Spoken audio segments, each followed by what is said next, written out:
So the thing about product photography is a lot of you assume you need to have a lot of expensive, fancy photography gear and equipment. And the truth is you don't. You don't need to have a DSLR camera with multiple lenses or a 3-point light setup. In fact, you can get by with just one light source and get great photos. And a lot of you are also spending a lot of money on those pop-up light boxes, which to me are more problematic than they are not. But yeah, you really don't need to spend a lot of money. So I actually want to share with you the inexpensive tools and equipment that I use to photograph my products. And this is the stuff I started to use, and it still works. It's not pretty, it's pretty scrappy, and I'm gonna be a little bit embarrassed to share this stuff with you. But you know, I'm all about being transparent and showing you, hey, use what you got. If it works, then who cares what it looks like? If it gets the job done, that's the point. So if you want to see what's in my toolbox and see the gear that I use, stay tuned. So when I decided to learn product photography and be really intentional and really try and figure it out, I challenged myself to not spend any money. I didn't want to buy any equipment, any gear that I didn't know whether or not I needed. Because the thing that happens a lot in just the photography world and, you know, with makers is we assume, oh, I got to go buy all these things and that's going to make my photos look better. And that can be very true. But for me, I just wanted to get the basics down. I just wanted to get a solid foundation and from there buy things that I actually needed or that, you know, was worth me spending money on. So the only things I had at the time, and this is, I'm somebody who doesn't, you know, I don't have a ton of cameras, I don't have a lot of gear. I'm very intentional and very simple when it comes to buying things, and especially photography, because it can get expensive. So I only had my point and shoot camera, which is a Panasonic Lumix camera. And this one, I don't know when this one came out. 2000, I think I got it in 2016, maybe 17. But, you know, it's not an expensive point and shoot camera. It's, you know, gets the job done. I mean, it was fine. The other thing I had was my smartphone. So this is a Google Pixel 3. And again, this probably came out around the same time, 2017, 18, I don't know. It is not a new phone. I'll put it that way.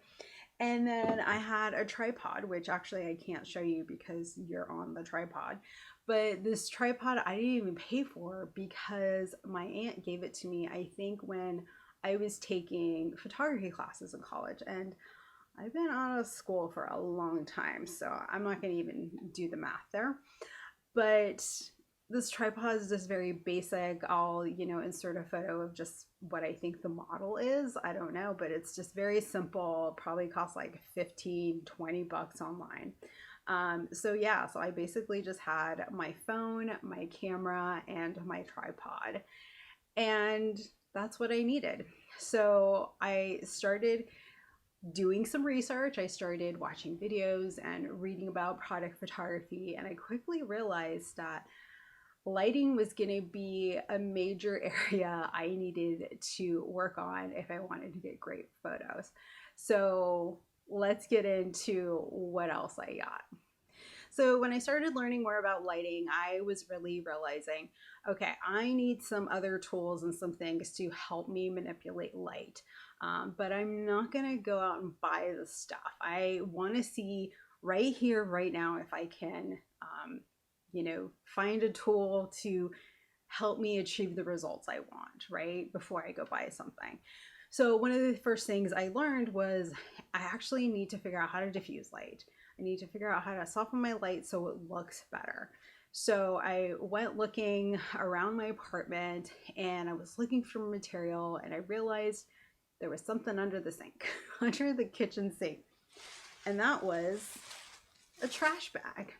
state of the art with stretchy, I don't know, it's those kinds that like, it like stretches more. I don't know. Anyway, this was my very high-tech, fancy diffuser. You can locate it in your local kitchen sink. But yeah, this was my diffuser. Okay, people, if this is not scrappy and budget friendly, I don't know what is. So yeah, I was using a trash bag. And for your reference, I have 2 trash bags on these lights. So, you know, use what works.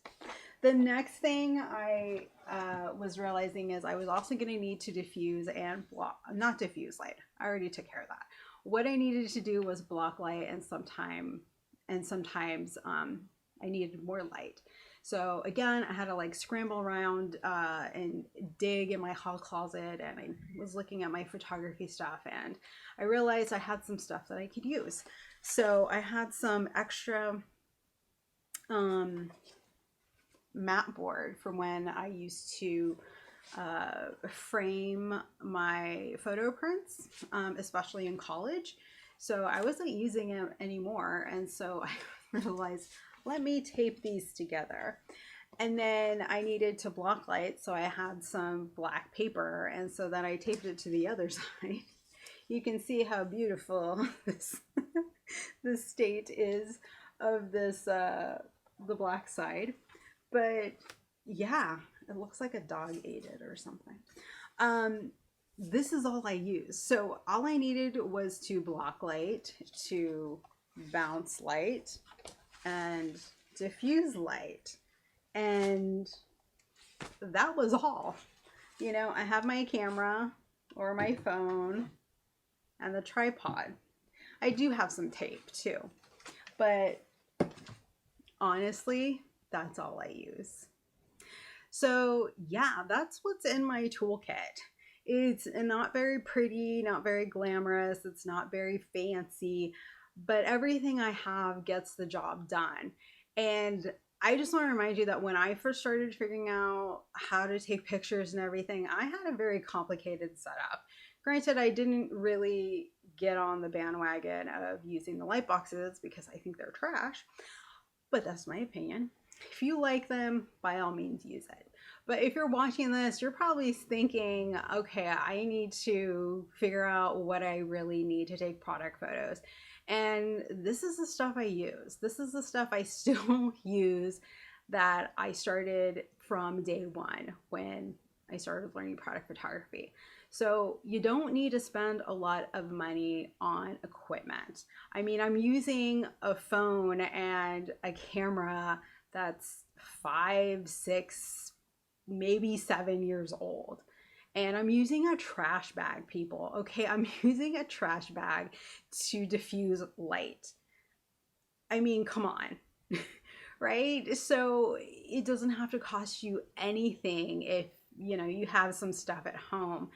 You just need to really work on being open to experimenting and practicing. That's how I got here.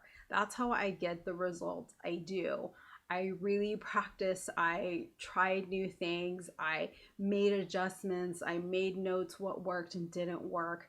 And I didn't give up because I know how hard it can be when you're trying to learn something, especially so important in your craft business online, like photography, to feel like I can't do this. Like, this is too hard and complicated.